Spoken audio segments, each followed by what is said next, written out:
Bonjour à tous, j'ai le plaisir de vous accueillir aujourd'hui dans un massif pas comme les autres. Une montagne plutôt douce, mais qui s'est montrée un sacré caractère. Une montagne où l'on se souvient de la grande histoire de notre pays. On est en tranchée de première ligne, donc la plus dangereuse. Une montagne enfin habitée par des gens chaleureux et authentiques. C'est quoi le prénom? Laurent. Ah, Laurent. Alors, Roland, comment t'as trouvé ça ce matin? Bienvenue dans le massif des Vosges, sur la route des Crêtes qui relie les plus hauts sommets du plus septentrional massif de France.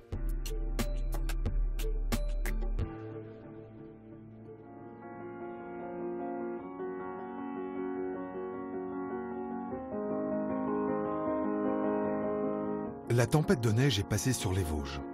Venue du nord-ouest, elle a laissé derrière elle un étonnant paysage de forêts pétrifiées. Ici, les perturbations balayent les crêtes et déversent leur neige dans les fonds de vallée.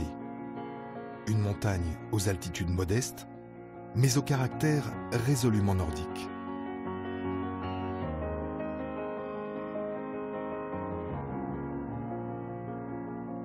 Entre Lorraine et Plaine d'Alsace, les Vosges sont une frontière naturelle pour laquelle les hommes se sont longtemps battus.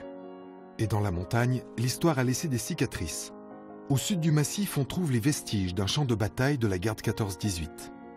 On l'appelle en français le Vieil Armand, mais son nom exact est Hartmann-Wielerkopf, en allemand. Un lieu aujourd'hui tellement paisible qu'il est difficile d'imaginer l'enfer qui s'est déchaîné ici. Je crois qu'il n'y a vraiment rien de plus beau que de se balader dans une forêt pendant qu'il neige. Magnifique. Alors là, tu as vu, la neige tient sur chacune des branches, ça c'est parce que... Surtout, il n'y a plus de vent. Oui, voilà, le vent on dirait du sucre, là. Ouais. On va essayer de passer en dessous sans faire tomber. Sans faire tomber tout ça. Casse pas le décor. Plutôt à côté. Gilbert connaît les lieux par cœur. Ses ancêtres se sont battus ici, certains côté français, d'autres côté allemand. Il fait partie d'une association qui organise des randonnées mémoire à la belle saison. Aujourd'hui, en plein hiver, l'ambiance est glaciale, mais poignante. Ici, Gilbert, on est sur le versant est des Vosges, mais bien évidemment, en 14, c'était allemand. On est du côté allemand, là. Effectivement. On est en plein chez les Allemands. Les Français n'étaient jamais aussi bas. Et ils étaient surtout de l'autre côté. Hein. C'était du côté sud-ouest. Et donc ce cimetière-là, qu'on voit cimetière, on appelle ça le cimetière des Uhlans. Ici sont enterrés environ 60 soldats. Voilà les noms des soldats. Es starb den Heldentod. Voilà. Es starb den Tod, ça veut dire quoi? Donc, il est mort en héros, fürs Vaterland. Sur la mère patrie, enfin le père patrie. Vaterland, c'est un père chez eux. Ah d'accord. Chez eux, c'est le père, chez nous, c'est la mère patrie. Ah, oui. C'est étonnant d'imaginer ça 100 ans après, avec un calme total, une forêt tranquille, magnifique. À quoi ça ressemblait il y a 100 ans, cet endroit, cette colline? Alors justement, cet endroit même où on s'y trouve, là l'endroit, il n'y avait pas d'arbres. Tout a été réduit en poussière. À cause de la guerre? À cause surtout des bombardements. C'est l'artillerie qui a bombardé à outrance, des milliers d'obus qui ont réduit le sommet en poussière.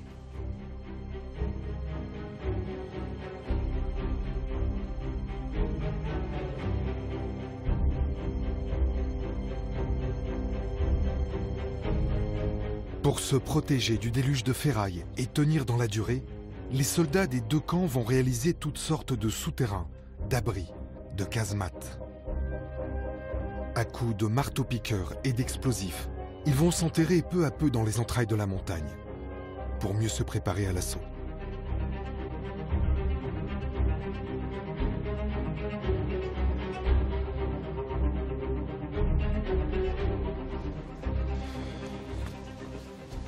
En fait, Gilbert, pourquoi on s'est tant battu sur cette montagne? Alors là, à notre droite, là, c'est le rocher Panorama. C'est pour ce lieu qu'on s'est battu. Parce que d'ici, on a une vue. Donc on pouvait tenir la place et puis se rendre compte du mouvement des armées? Voilà, tout à fait. Notamment de la circulation, tout ce qui est train, tout ça, hein, les voies de chemin de fer. attention la tête. Et il va où ce souterrain? Il traverse complètement le rocher, hein, donc une entrée, une sortie. Les gars vivaient sous terre. Attention, là, il y a des cailloux. Oui, je les vois, je les vois. Et au bout du tunnel, l'enjeu de la bataille. Ah bah oui, je comprends pourquoi ils se sont battus pour avoir cette vue. Hein. Magnifique, magnifique, avec une très belle vue sur la plaine d'Alsace. Ici, la direction suisse, l'Allemagne en face, la forêt noire, direction Colmar, Strasbourg, et puis les Vosges. Et le petit ballon qu'on voit en blanc Le là-bas. petit ballon, ce qui est blanc là, c'est le petit ballon, avec les petits villages blottis au pied de l'Hartmannswillerkopf. Et cette bataille-là, pour le prendre, elle s'est terminée comment? Alors, pour prendre l'Hartmannswillerkopf, c'était terriblement compliqué. Et pour le garder, c'était pire. Le garder, c'était impossible. Le sommet a été pris 8 fois. 8 fois. Il a été lâché 8 fois par les deux belligérants. Et à partir de janvier 1916, ils se sont enterrés définitivement et ça n'a plus bougé. Le Hartmannswillerkopf, c'est le Verdun des montagnes. Une guerre de tranchées qui fera près de 25 000 morts, pour la plupart de décembre 1914 à janvier 1916.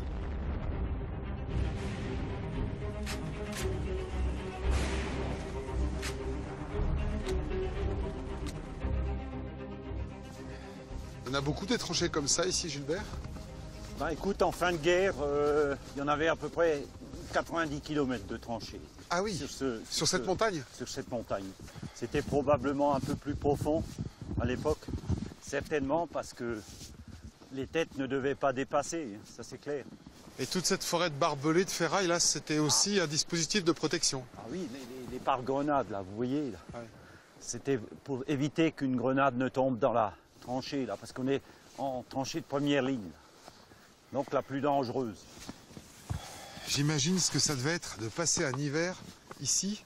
On n'est pas très haut en altitude, mais on est sur une crête. Il y a du vent, et puis les hivers de cette époque étaient très froids. Était très rude, rien à voir avec ce qu'on vit aujourd'hui. Hein.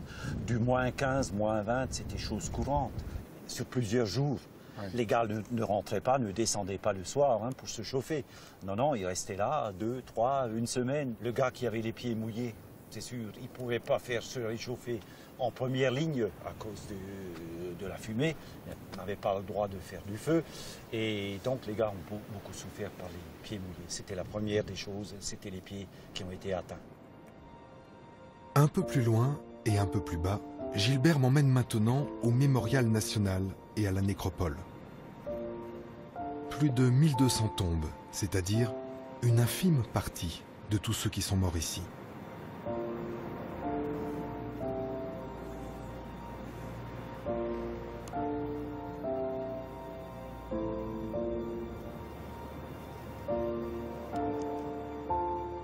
Est-ce que ça te fait encore quelque chose de te promener dans un endroit comme ça, après toutes ces années? Oui, notamment quand je me promène seul. C'est toujours, pour moi, c'est toujours poignant dans ce cimetière. Hein. C'est bizarre. Ce qu'on ressent ici dorment pour l'éternité, les gars qui à l'époque, ont souffert énormément. Ouais. Et pourquoi tu t'es intéressé particulièrement à cette histoire ici, de cette montagne? Ben je suis venu ici pour un petit peu marcher dans les pas de mes ancêtres. Hein, donc comme le frère à mon grand-père qui s'est battu ici du côté français et le grand-père à mon épouse qui s'est battu ici également du côté allemand, ouais. Puisqu'il était allemand. Je les ai connus tous les deux et ils m'en parlaient rarement. Comme souvent c'était le cas. Ouais. Et je me suis dit, il faut que j'en sache un peu plus. Là. Donc tu as voulu reconstituer cette histoire, comprendre ce qu'ils avaient vécu, dans quel contexte, dans quel cadre? Oui, surtout comment ils ont souffert d'après leurs écrits et leurs dires. De ce fait, je suis monté là-haut et puis depuis je suis là. Je n'ai plus quitté. 100 ans plus tard, le calme est revenu sur les sommets des Vosges balayés par les vents et les nuages. Restent alors les paysages et la route, cette fameuse route des crêtes créée par l'armée française pour le ravitaillement des troupes du front des Vosges.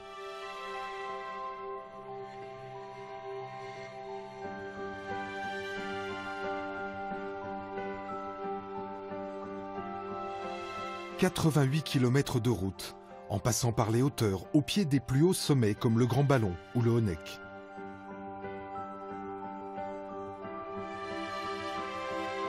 L'hiver, elle n'est ouverte qu'en de rares endroits, les tronçons fermés étant réservés aux promeneurs.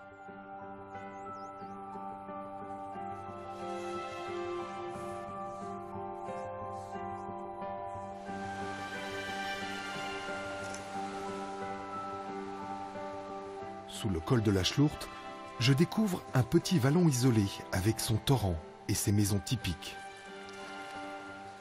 Par bien des aspects, le massif des Vosges rappelle ce qu'était la montagne française avant l'industrialisation du tourisme de masse. On trouve ici de nombreux paysans qui travaillent et qui vivent en montagne. Et d'ailleurs, sur les crêtes, certaines fermes restent ouvertes pendant l'hiver. On peut s'y restaurer au détour d'une randonnée. Ça s'appelle la ferme auberge et ça fait partie du patrimoine des Vosges. Desservie par la route des Crêtes, à proximité du Grand Ballon, la ferme auberge de la famille Bronner est l'une des rares ouvertes en hiver. Entre restaurants d'altitude, refuges de montagne et ferme d'alpage, c'est ce qu'on appelle dans les Vosges une marquerie, où les habitués viennent chercher le repas marquaire.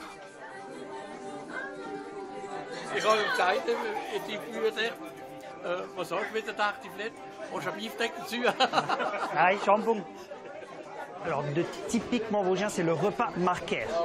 Donc, l'entrée, c'est une tourte à la viande, servie avec des crudités. Et le plat, ce sont des pommes de terre braisées, servies avec de la viande fumée de porc et une salade. Les pommes de terre braisées, nous, on dit roike pragati. C'est le nom que ont ces pommes de terre-là. Marquaire vient du mot melker en allemand, ce qui signifie le treilleur. Le repas du treilleur. Melker, malker, en alsacien, marquaire. Melker allemand, malker alsacien, marquaire français. Voilà. Le repas du treilleur. Repas du treilleur. Le treilleur de vache. Le concept de la ferme auberge est simple. Tout ce qui a été servi ici a été produit ici. L'été, c'est dans le même bâtiment, mais en hiver, c'est un peu plus bas que ça se passe, au petit village d'Altenbach. C'est là que Didier fabrique ses fromages tous les matins après la traite. Ça, c'est pour le sieskas, pour le fromage blanc, en dessert. On le sert avec du kirsch et de la crème. Et avec le reste de la production, Didier va fabriquer 2 fromages bien différents. Le barkas, c'est un genre de tome, entre un gruyère et une tome. Et le Münster, c'est un fromage à lait cru, de toute façon, et qui est affiné pendant 3 semaines dans la cave. Enfin, il devient tout rouge et c'est un fromage qui sent assez fort. Comme pour tous les fromages de montagne, le goût du Münster sera différent à chaque saison, selon ce que mangent les Vosgiennes. Donc ça, c'est notre race vosgienne. C'est une petite vache typique des montagnes qui est très rustique. Voilà. La Vosgienne, vous la reconnaissez par sa raie blanche sur le dos. Non. Et le nez noir. Oui, toujours. C'est une vache qui sait s'adapter à l'herbe qu'elle va trouver là-haut. C'est un pâturage assez maigre et avec ça, elle va te donner du lait, un lait très riche. Et c'est avec ce lait qu'on fait un bon Münster.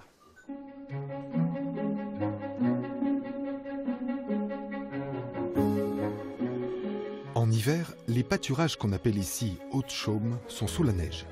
Alors, comme partout ailleurs, on a développé le tourisme du ski. Des stations familiales, de taille moyenne comme Gérardmer, la Bressonnec ou encore le Lac Blanc, pour les plus connus. Mais connaissez-vous le Grand Valtin? Cette station est pourtant extraordinaire. Vous allez voir pourquoi. Alors là, j'ai trouvé la plus petite station des Vosges, peut-être même la plus petite station de France. Un seul téléski, une seule piste, et Christian qui s'occupe de tout, du sol au plafond. Et je vais revivre ma jeunesse parce que c'est en général dans ce genre de station qu'on apprend à skier avant de devenir des grands champions. Et voilà.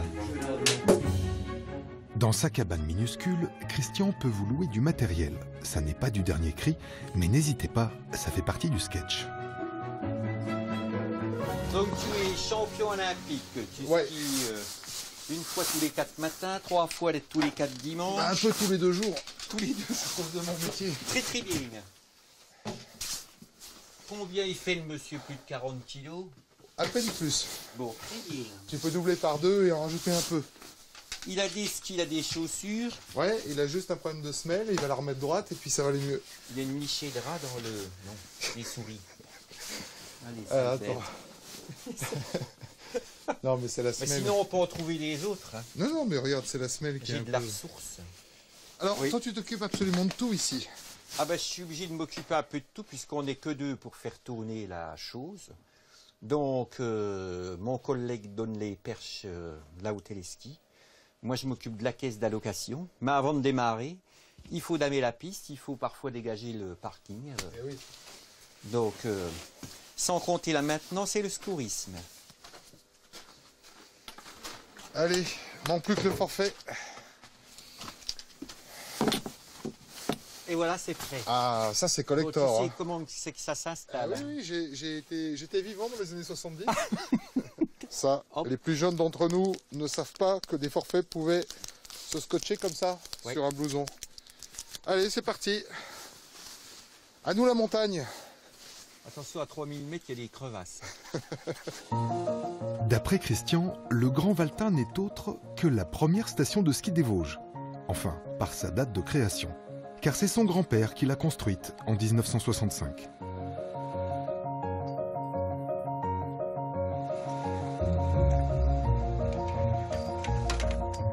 On ne sait pas toujours où est la piste, mais en même temps, on ne risque pas de se perdre. Les skieurs qui viennent au Grand Valtin sont des habitués, prêts à payer tout de même 12 € la journée pour une seule piste.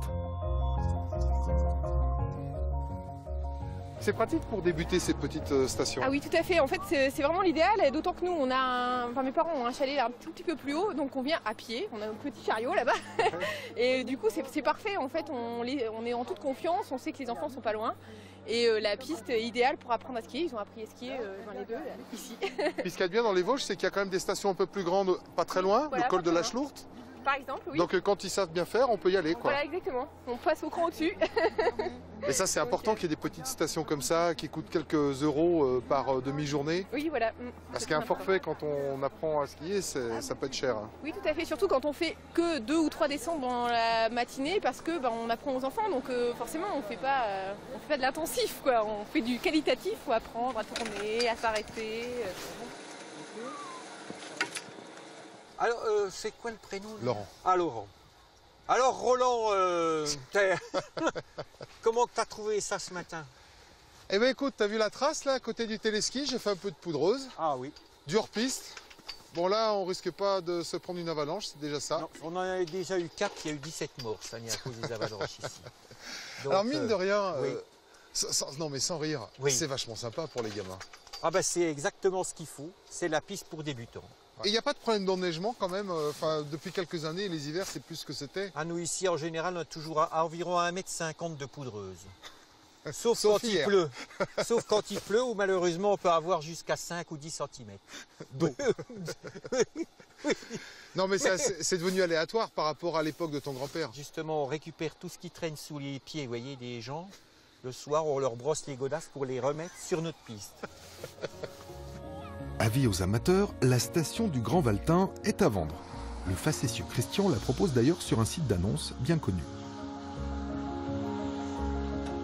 Tu as posté une annonce sur un site Ah bah, au début, où on vend j'ai- des chaussures et des n'importe quoi. Oui, des gamelles, des vélos, Et une station de ski. une station de ski avant.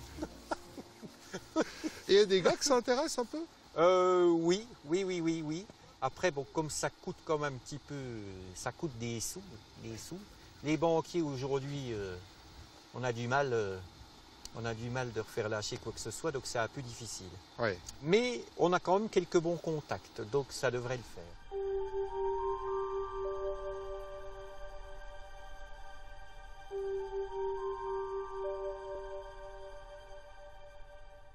Si le versant ouest du massif des Vosges est assez doux, parsemé de forêts et de lacs, une fois passées les crêtes, vers l'est, le relief devient plus abrupt, une pente directe vers la plaine d'Alsace.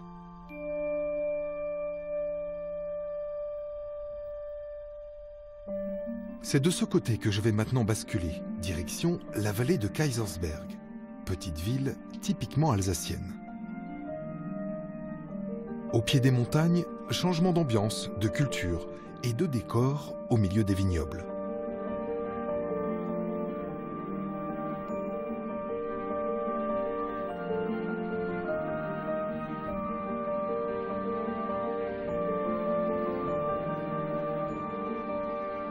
Ici, les montagnards s'appellent les Welsh, une minuscule entité culturelle et linguistique formée de 5 petits villages de fond de vallée adossés à la montagne.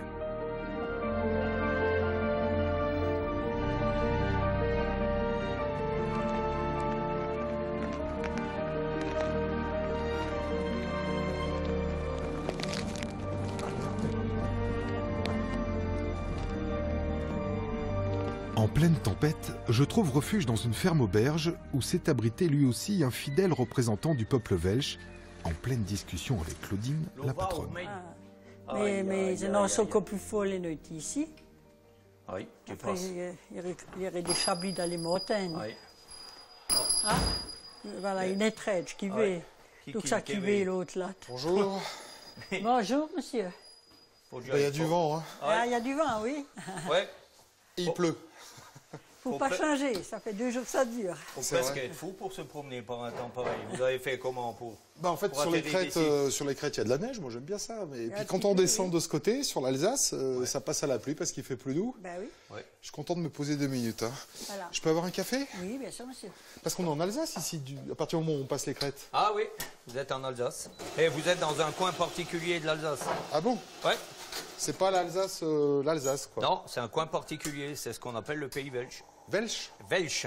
Alors c'est un terme qui est pas très avantageux pour nous parce que si on prend la définition du dictionnaire, c'est écrit français ignorant chargé de préjugés. Ça c'est le premier terme.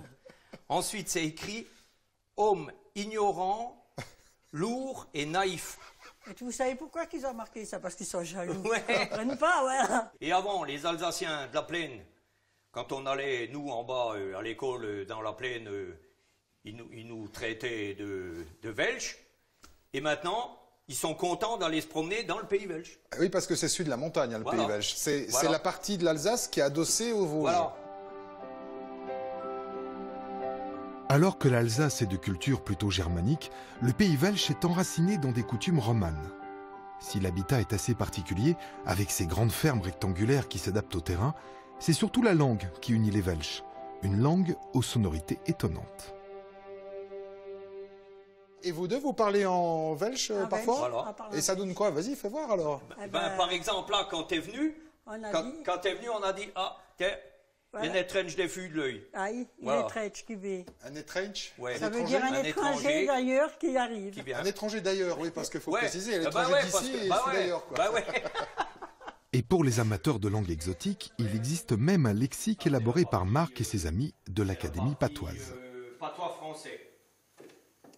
Alors, tiens, par exemple, la tonaille. Oui. C'est Tiné? Tineille. Tineille. Alors, Tineille, tu vois, elle dit Tineille. Bah oui.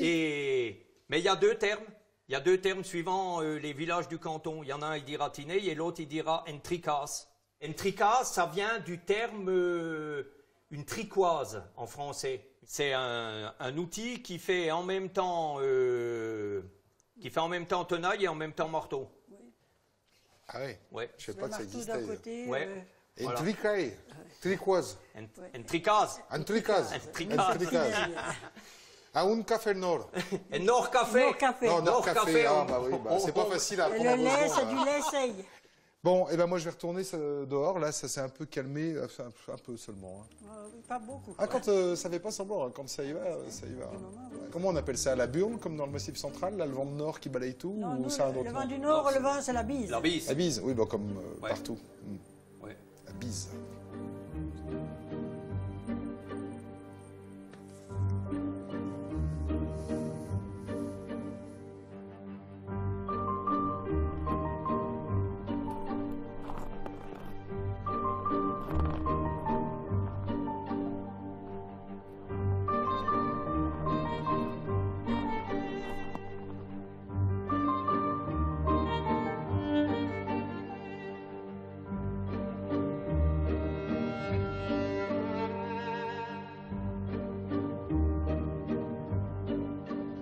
Vous savez, quand je vous dis que le temps change vite en montagne, c'est valable sur tous les massifs. Tout à l'heure, grosse pluie, grande douceur, et puis la température a chuté d'un coup. Blizzard, chute de neige, le paysage est radicalement différent, de la neige partout, et maintenant que ça se dégage, on voit même le massif de la Forêt-Noire en Allemagne, au-delà de la plaine d'Alsace. Cette émission est maintenant terminée. On se retrouve la semaine prochaine, même lieu, même heure. D'ici là, je vous souhaite à tous une excellente semaine. Et ma femme tient à l'auberge. Ouais. Ça reste dans la famille. Je vous invite à aller boire un coup parce qu'il fait froid. Si jamais vous l'interviewez pas, elle me fait une scène de ménage ce soir.